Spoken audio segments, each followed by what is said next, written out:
lanjutkan bincang santai kita bersama 3 narasumber kita, Pak Ahyar, Bu Marisa, dan Ibu Rita. Banyak hal yang sudah disampaikan di sesi pertama ini. Kalau pemirsa Podcast TV Kampus ingin melihat, ya tentunya di link YouTube Umitra. Ya Pak Ahyar dan Bu Marisa dan Bu Rita, ini kita lanjutkan. Tadi terputus di sesi pertama ini. Yang menarik juga selain praktikum, kalau bisa ciri khas keunggulan di mata kuliah program studi kita ini, produksi media ini, apa aja Pak?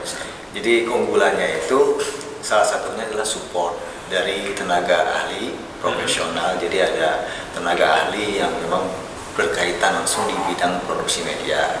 Kemudian ada fasilitas yang memadai di Universitas Mitra Indonesia juga. Salah satunya ini podcast ini Pak. Podcast ini adalah fasilitas yang benar-benar untuk produksi media. Betul. Jadi mahasiswa itu bisa menyalurkan idenya, kreativitas dan inovatif gitu kan. Jadi dapat menghasilkan sesuatu yang berkualitas, konten yang berkualitas. Gitu, Pak. Kalau misalnya dosen-dosennya, jadi selain dosen akademisi teori, juga praktisi akan didatangkan juga. Gitu ya. terkait dengan bidang media itu tadi Pak, media produksi. Kita akan keluar juga, nanti akan ada praktisi dari luar datang. Termasuk kerjasama dengan media lokal, ya, penyiaran ya. Menarik. Kalau Bu Rita itu gimana misalnya soal pengajaran, karena beliau ini kan ya cukup pengalaman. Iya, gimana? Ya bagus, menarik lah ya, ditunjang dengan tenaga pengajar yang mumpuni ya, yang boleh dikatakan bisa lah bersaing dengan dunia luar, yang mampu insya Allah menghasilkan tenaga konten kreator yang mampu menghasilkan uang. Di zaman sekarang ini kan bisnis digital luar biasa. Saya selalu berhati-hati sama anak-anak saya bahwa dengan kita bisnis digital tidak butuh kantor, tidak perlu kita seperti orang kantoran, tapi kita mau dengan memainkan sosmed kita dengan cerdas, Anda mampu menghasilkan. Itu saya selalu hati-hati anak saya. Jadi pergunakan sosmed Anda dengan cerdas. Saat mahasiswa atau masih pelajar bisa memanfaatkan itu. Nggak harus sampai lulus dulu ya Bu Rita. Anak-anak SMP pun dengan mereka menggunakan sosmed cerdas mampu kok Pak. Kreator anak-anak itu Pak. Ada orang sales yang menjual dengan ngomong karena dia kreatif, bahasanya bahasa anak-anak, mampu dengan followers yang banyak. Iya, dia masuk di editor kalau sekarang ini keren. Saya teringat cucu saya itu kalau lihat konten kreator yang kreator kan anak-anak itu luar biasa Pak. Segala sesuatunya dengan media nih. Dengan media. Oke, menarik. Insya Allah lah, artinya Pak program studi sarjana terapan produksi media ini diterima oleh masyarakat, apalagi salah satu-satunya di Sumbaksar itu perguruan tinggi swasta ya. Tapi terkait terkait biaya ini dan beasiswa kemudahan untuk kuliah. Karena kan tahun ajaran baru ini kan insya Allah di September Oktober ini akan mulai kuliahnya. Silakan Pak Ahyar, mungkin ada soal biaya. Untuk biaya bergabung di sarjana terapan produksi media itu kita ada pendaftaran, dan untuk kelengkapan karena masih prodi baru kita ada diskon lah ya.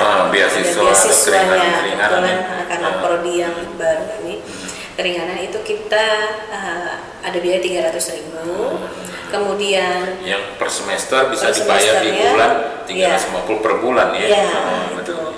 Untuk lebih jelasnya informasi, karena ada ketentuan-ketentuan lainnya, bisa langsung menghubungi linknya, nanti ada kita kasih. Nanti. Ya, biar lebih jelas, biar lebih penasaran nanti kan, ya cepat gabung ke sini gitu kan Pak. Oke. Nah, kalau soal terkait beasiswa ini, Pak Ahyar, mungkin ada beasiswa kartu Indonesia Pintar, KIP, termasuk itu ya? Itu termasuk. Tapi kita tunggu dari akreditasinya dulu ya. Kita masih Artinya kalau misalnya ada yang minat, ya silahkan bergabung pendaftaran di kampus kita ya. Menarik. Kalau Bu Rita ini terkait soal karena kan konten kreator itu, saya benar konten kreator ini. Iya kan, itu kayaknya insya Allah lah kalau menurut pengamatan Bu Rita soal konten kreator di tingkat anak anak muda Gen Z ini kan. Gen Z sekarang. Ada nih jalan orang nyanyi apa. Bukan Gen Z lagi Pak, udah Gen apa gitu loh. Banyak ya Bu. Oh, udah Gen. Jadi gitu ya. kalau menurut saya untuk konten kreator itu pekerjaan yang unik ya, udah tuh unik banget deh, dengan bergerak ngomong mampu menghasilkan gitu loh. Dengan kita bernarasi menarik orang itu kan suatu tantangan ya. Kadang-kadang orang aduh nggak berani deh ngomong, apa sih mesti saya bilang gitu loh. Jangan takut, saya bilang kamu bisa gitu loh. Kalau menurut saya konten kreator adalah suatu pekerjaan yang luar biasa, yang jangan dianggap pandang sebelah mata, mampu menghasilkan. Nggak kalah dengan orang kantor. Betul. Iya. Pak Ayar dan Bu Marisa, selain konten kreator, alumni atau lulusan kita itu kan juga bisa bekerja di bidang, di bagian di industri lah, Iya, atau di industri. perusahaan-perusahaan, di bagian pemasaran, Iya. di bagian itu gimana Pak Ayar? Iya. Jadi kalau untuk lulusan itu bukan hanya untuk jadi content creator, ini juga bisa menjadi lulusan yang seperti kayak videographer yang dibutuhkan oleh industri media. Dan lulusan ya perfilman, kemudian juga kampus kita ini kan lebih menekankan kepada technopreneur. Betul. Ya, Dan jadi ini sesuai dengan ya, partnership. partnership. Ya, Jadi kayak Bapak. lulusannya itu dibekali jiwa kewirausahaan.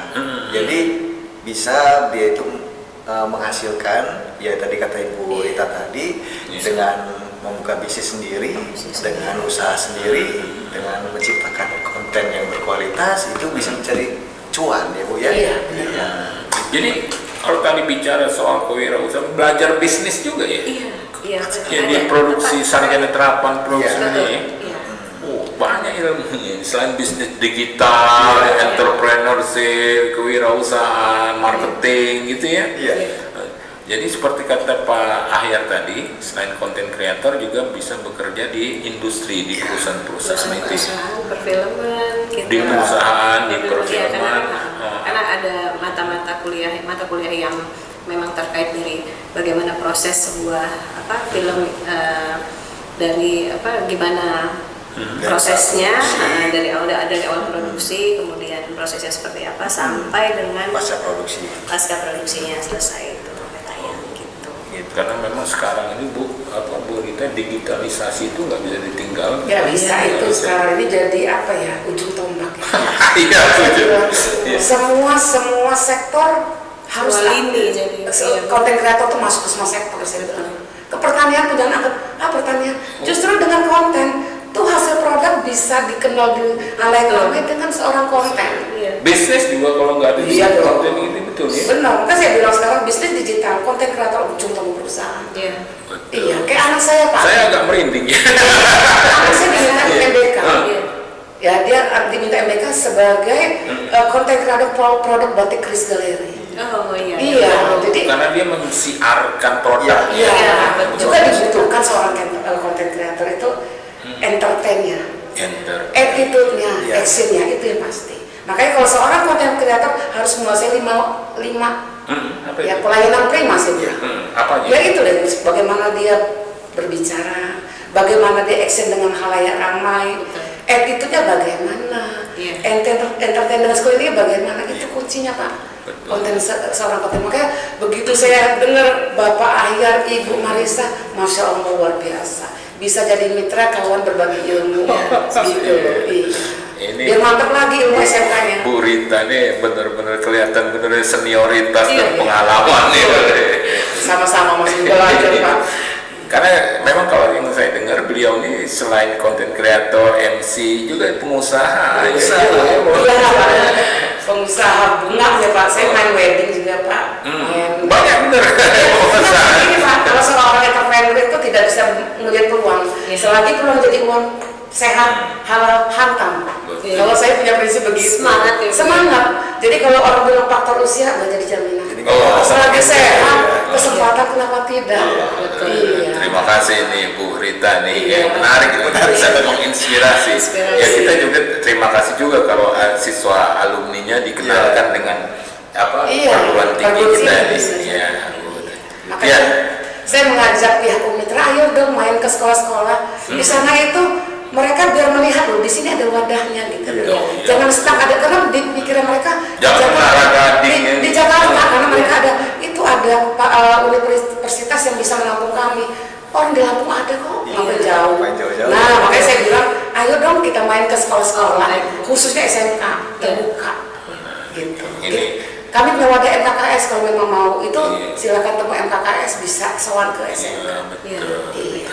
Oke, ini tugas dari untuk Pak Ahyar Iya, ya. saya terima kasih. Ya.